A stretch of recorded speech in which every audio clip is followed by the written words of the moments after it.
Today we're making my quick sourdough beer bread. There's no fermenting or kneading needed. It's so simple and easy. It's wholesome. It's made from scratch. Let's go make it.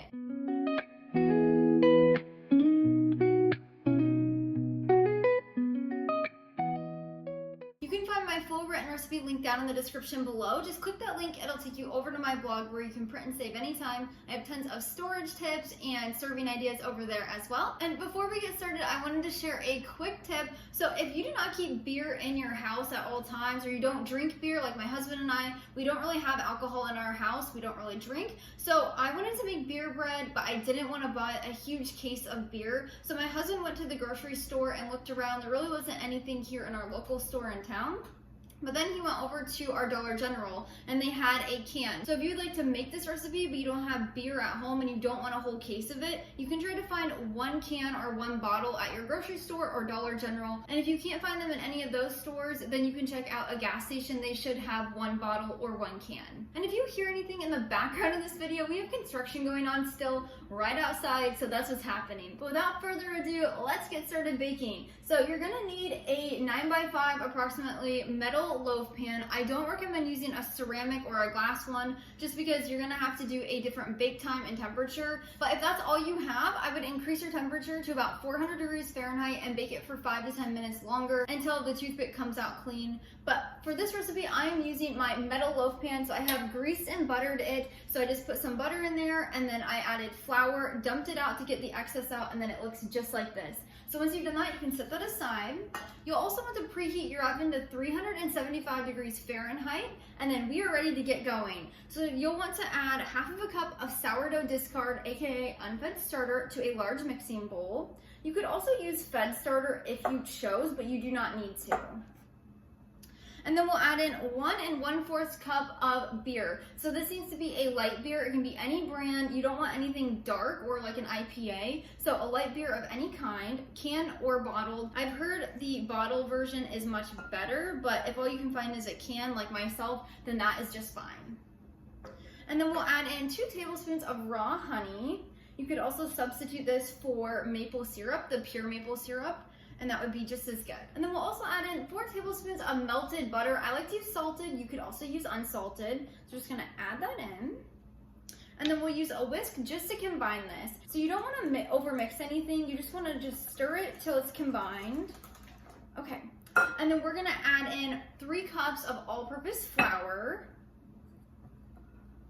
as well as 2 teaspoons of sea salt, and 1 teaspoon of baking soda. So we're gonna add that in. If you would like to do a long ferment, which is completely optional, you do not have to do that. Leave the baking soda out until you're ready to bake this recipe. So after we stir this together, if you would like, you can put a lid on your bowl, put it in the fridge for 12 to 24 hours, and then you can bake it the next day. And that just adds more sourdough benefits, sourdough fermentation benefits to your batter. This also allows you to make the batter ahead of time and bake it later. So if you're doing that, leave the baking soda out until you're ready to bake it. And then you'll just stir it in. But I'm gonna do my regular quick version for this recipe today. So we're just going to use our whisk to combine this. Just stir it, just whisk it until it's combined. You do not wanna overmix your batter. I almost forgot, once you get your flour in here, you wanna use a regular spatula or a bread whisk, not a regular one. It gets stuck in there. That's much better.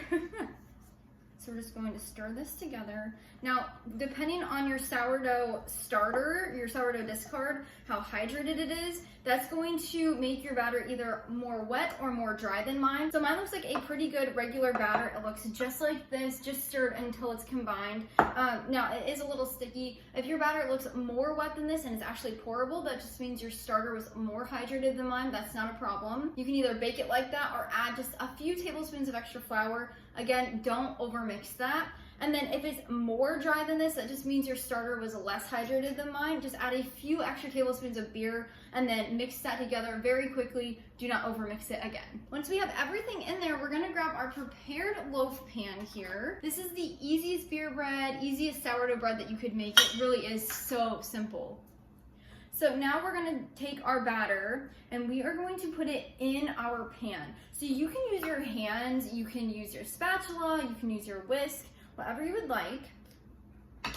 So I'm just gonna use my hands, it's much easier, and we're just gonna put this in our pan.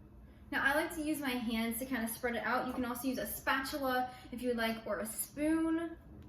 Just lay it in here and kind of push it to the side so it's spread out. I do want to make a quick note. So beer bread is a more dense bread. It's not going to be light and fluffy as a regular sourdough bread loaf because it's not rising. And that is what any beer bread is like. It's a quick bread. You don't need yeast or a leavening agent like sourdough. Instead, the baking soda and the acidity of the beer work together to kind of give it a little bit of a rise, but we're not letting it sit out and rise up. So that's why it's a little more dense. Now, if it ever comes out gummy, that just means that you've overmixed your batter. So next time you make it, just mix it a little less.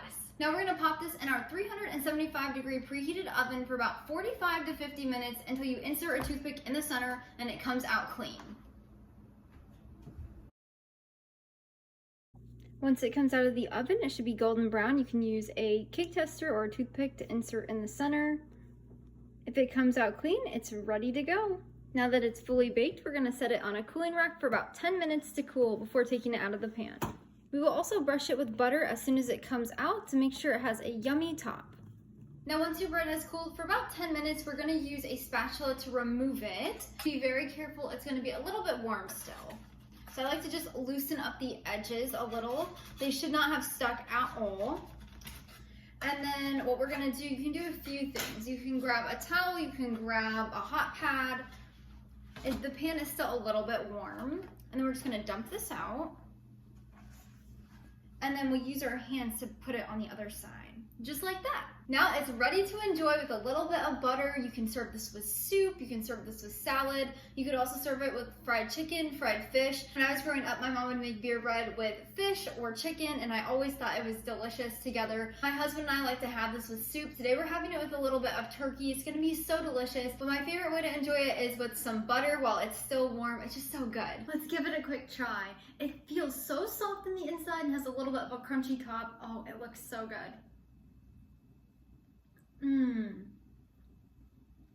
That is a really good savory bread. It just has so much flavor. It's so delicious. It's a little bit buttery. You can taste the light beer in there just enough that it gives it a good flavor, but you don't have to be a lover of beer to enjoy this. It just gives this bread a little bit more savoriness, a little bit more of a unique taste. This is the perfect bread for soups. It's just a fun way to enjoy sourdough bread in a quick way with a unique taste. Again, you can find my full written recipe link down in the description below. That link will take you over to my blog where you can print and save this recipe anytime. Now, this recipe is really good for weeknight suppers, Sunday suppers, but it's also great for celebrating St. Patrick's Feast Day. I hope this recipe finds a special place on your table any night of the week or for St. Patrick's Feast Day. Until next time, go serve God by loving your family one recipe at a time.